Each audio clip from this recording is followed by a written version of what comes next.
G'day guys and welcome back, and here we have a Canadien 270.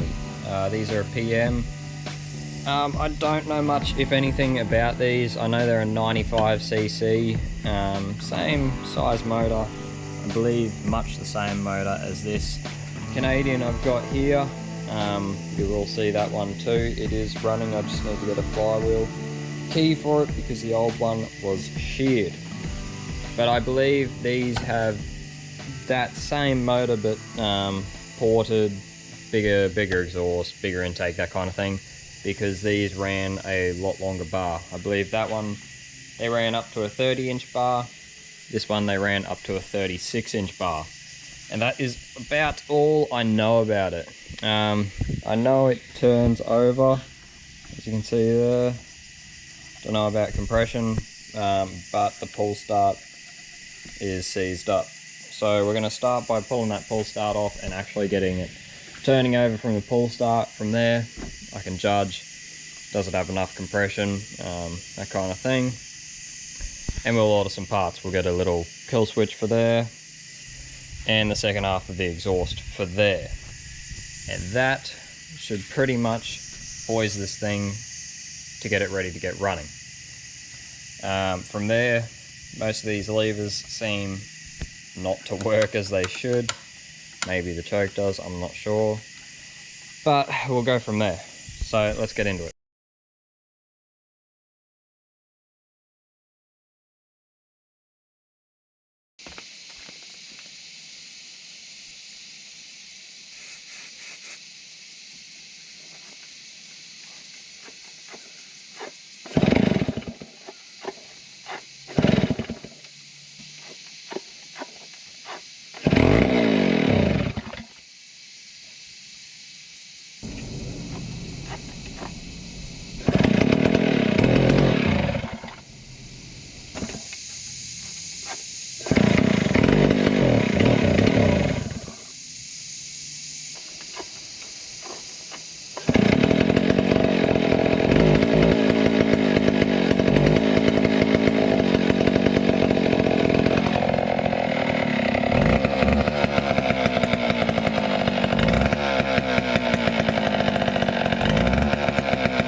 That was great to get those final two parts on, the pull start and the new GB sprocket on there before the weekend. It's Friday afternoon right now. It's my RDO, so I managed to get that done and finish off this saw finally. That oiler was also seized, so I took it all out, cleaned it out, and it's working fine now.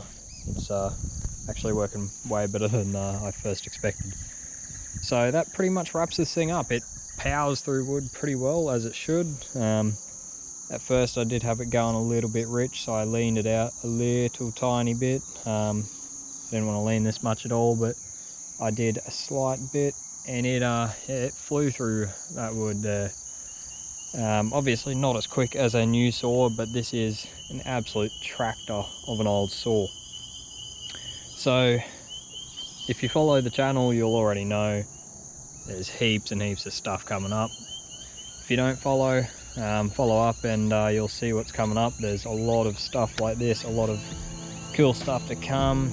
A very rare little mini bike you'll see as well. But yeah, as always, thank you guys for watching, and I'll see you next time.